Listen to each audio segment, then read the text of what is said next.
أعوذ بالله من الشيطان الرجيم بسم الله الرحمن الرحیم سورتن، یہ ایک صورت ہے، انزلناہا، ہم نے نازل کیا ہے اس کو، اور فرضناہا، اور ہم نے فرض کیا ہے اس کو، وانزلنا، اور ہم نے نازل کیے ہیں، فیہا، اس میں، آیات بینات، واضح احکامات، لعلکم، تاکہ تم تذکرون، نصیحت پکڑو۔ اللہ رب العالمین کا شکر ادا کرتے ہیں کہ مجھے اور آپ کو اللہ رب العالمین نے توفیق دی ہے کہ ہم اللہ رب العالمین کے کلام کو سیکھنے کی کوشش کر رہے ہیں۔ اللہ رب العالمین سے یہ دعا کرتے ہیں کہ اللہ تعالیٰ مجھے اور آپ کو موت تک قرآن کے ساتھ یہ روزانہ کی بنیاد کے اوپر تعلق رکھنے، قائم رکھنے کی توفیق عطا فرمائے، اور خاص طور پر جو کچھ ہم نے سیکھ لیا ہے یا آئندہ جو کچھ ہم سیکھیں گے، یا اس سے سورہ نور کی روشنی کو جو ہم دل و دماغ کے اندر اتاریں گے، تو اللہ تعالیٰ سے دعا ہے کہ اللہ تعالیٰ اخلاص کے ساتھ اس کے اوپر عمل کرنے کی توفیق عطا فرمائے۔ سورت کے حوالے سے اللہ رب العالمین نے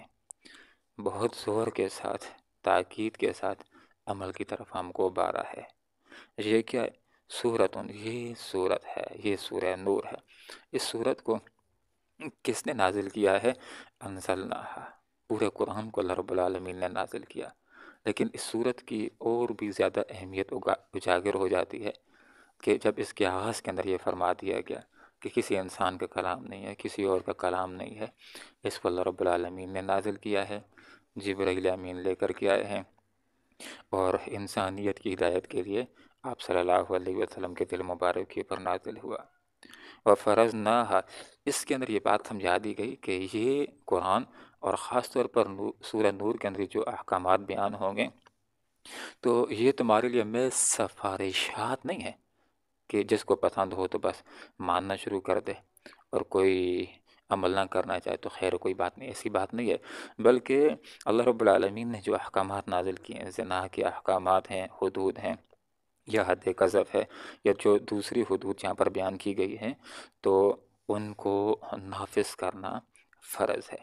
اور یاد رکھنے کی بات یہ ہے کہ اللہ رب العالمین نے ہمارے اوپر جو احکامات لازم کی، حدیث قدسی ہے،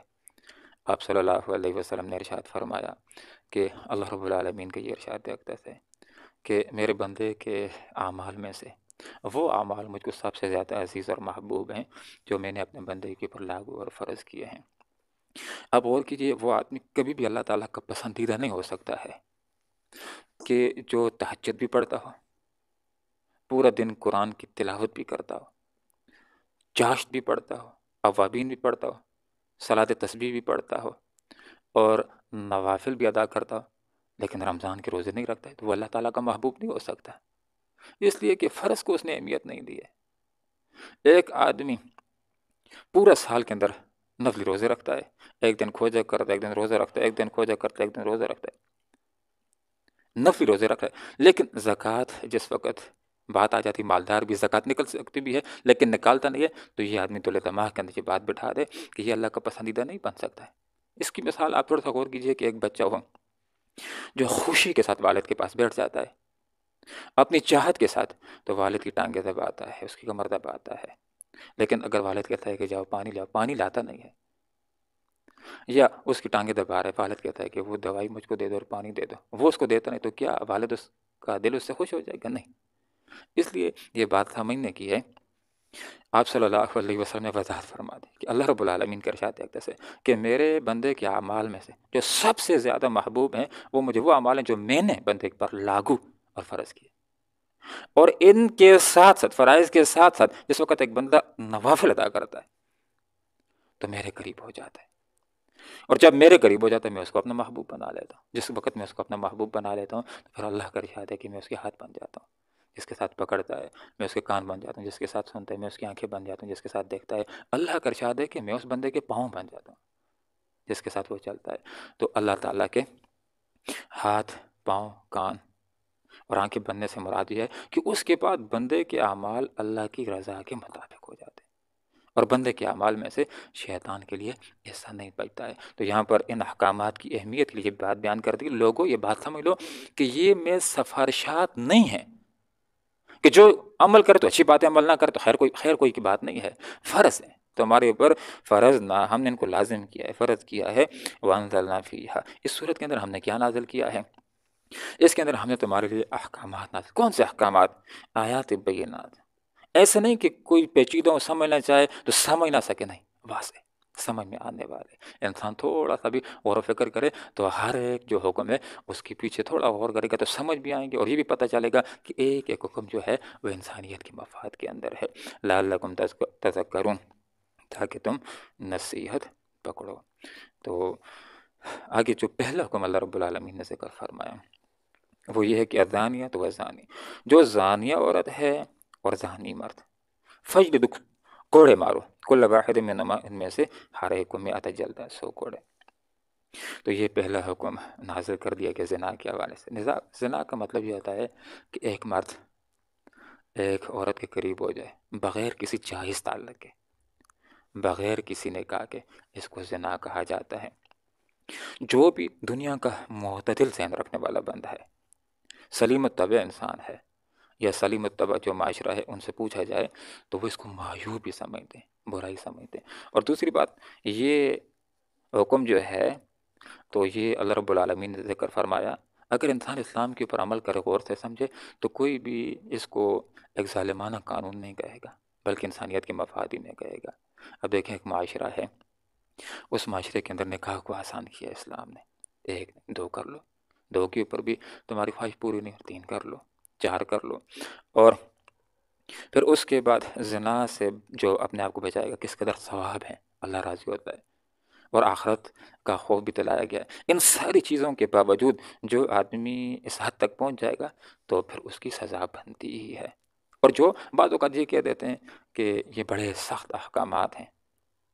تو ان ہی کی بین کے ساتھ کوئی اگر یہ کام کر لے تو پھر اس وقت ان کو یہ حکم ٹھیک لگتا ہے۔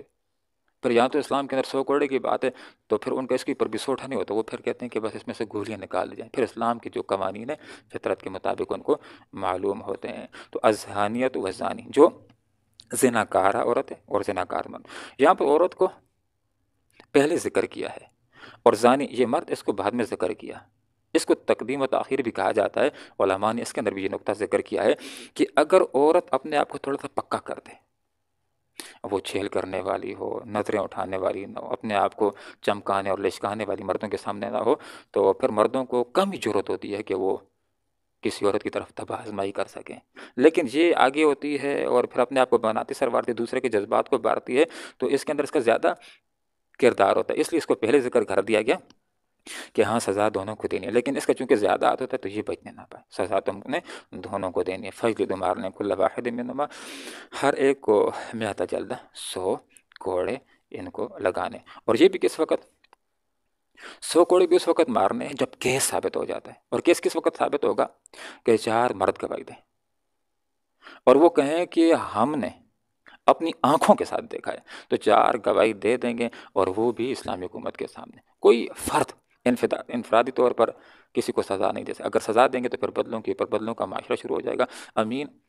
آسن اصلاحی صاحب نے یہ بات ذکر کی ہے کہ قرآن کے جن احکامات کے اوپر عمل کرنے کے لیے جن لوازمات کی ضرورت ہے، ان لوازمات کو پورا کرنا مسلمانوں کے اوپر لازم ہے۔ تو یہ وہ احکامات ہیں، ان کو نافذ کرنے کے لیے ایک مضبوط جتھے کی ضرورت ہے، جو اگر کسی کے اوپر قانون نافذ کرتا ہے تو اس سے کوئی بدلہ نہ لے سکے، اس مضبوط جتھے کو اسلامی حکومت کہا جاتا ہے۔ تو یہ جو حکم ہے صادر کرنے کا، جن کو سزا دی جائے، یہ خلیفۃ المسلمین کرے گا، یا اس کا جو نائب قاضی ہوتا ہے وہ سزا کا اعلان کرے گا اور سزا کو نافذ کرے گا۔ اور یہ سزا کس کی ہوگی؟ اس کی ہوگی کہ جس نے زنا کیا ہے اور وہ آزاد ہو، غلام نہ ہو، بالغ ہو، نابالغ نہ ہو، اور عاقل ہو، پاگل نہ ہو۔ اگر بالغ نہیں ہے، نابالغ ہے، تو نابالغ اگر ایسا کام کر لے گا تو یہ والی سزا اس کے لیے نہیں ہوگی، اس لیے کہ وہ شریعت کے مکلف نہیں ہوتے ہیں۔ اس لیے آزاد نہیں، غلام ہے تو اس کی سزا بھی یہ نہیں، اس کی سزا عادی ہوتی ہے، اور رجم تو آدھا ہوتا نہیں ہے۔ تو جو 100 کوڑے ہیں وہ بھی آدھے ہو جائیں گے، 50 کوڑے ان کے لیے ہو جائیں گے۔ تو یہ سزا ان کی ذکر ہو رہی ہے کہ جو گوارے ہیں، آزاد ہیں، عاقل ہیں، بالغ ہیں۔ جو کنوار نہیں، شادی شدہ ہے، اور وہ اگر یہ کام کر لیتا ہے، اس کا نکاح ہوا اور وہ بیوی کے قریب بھی، اس کے بعد اس سے زنا ہو جاتا ہے کہ یہ ثابت ہو جاتا ہے، تو اس کی سزا پھر 100 کوڑے نہیں ہوتی، اس کی سزا رجم ہوتی ہے، اور رجم کی سزا عادی سے متواترہ سے ثابت ہے۔ تو یہاں پر یہ بات ذکر کر دی کہ جو بھی زنا کر لے گا، مرد ہے عورت ہے۔ اور اس سے پہلے کیا حکم تھا؟ ایک عبوری حکم تھا کہ اگر عورت ایسا کام کر لیتی ہے تو اس کو گھر کے اندر نظر بند کر دیا جائے، اس کو باہر گھومنے نہ دیا جائے، یہاں تک کہ اس کو موت آ جائے، یا اس کے لیے اللہ تعالیٰ کوئی سبیل پیدا کر دے۔ تو سبیل اللہ رب العالمین نے یہ پھر پیدا کر دی ہے کہ اب اگر کوئی کام کر لے گا تو اب اس کے لیے گھر کے اندر نظر بندی نہیں ہے موت تک، بلکہ اس کے لیے یہ قانون ہوگا۔ اسی طرح مرد اور عورت غلط کام کر لیتے ہیں تو ان کو ایذا دینے کا ابتدائی حکم تھا، مارنے کا، پیٹنے کا، یہاں تک کہ وہ توبہ نہ کر لیں۔ اس کے بعد اللہ رب العالمین نے یہ حتمی حکم نازل فرمایا، اگر ایسا کام کر لیتے ہیں اور کیس ثابت ہو جاتے، اگر ایک بندہ دیکھ لیتا ہے، 2 بندے دیکھ لیتے ہیں، 3 بندے دیکھ لیتے ہیں، تو بہتر یہ ہے پردہ ڈالا جائے اور غیر محسوس طریقے سے ان کی اصلاح کی جائے۔ اگر کوئی آدمی یہ بات کہہ دیتا ہے کہ میں نے فلاں کو دیکھا ہے، اب اس کے لیے یہ بات ضروری ہو جائے گی کہ 4 گواہوں کے ذریعے سے بات کو ثابت کرے۔ اگر 4 گواہوں کے ذریعے سے بات کو ثابت نہیں کر سکے گا تو پھر اس کی پر حد لگتی ہے، جس کو حد قذف کہا جاتا ہے۔ 80 کوڑے اس کی پیٹھ کے اوپر مارے جائیں گے تاکہ آئندہ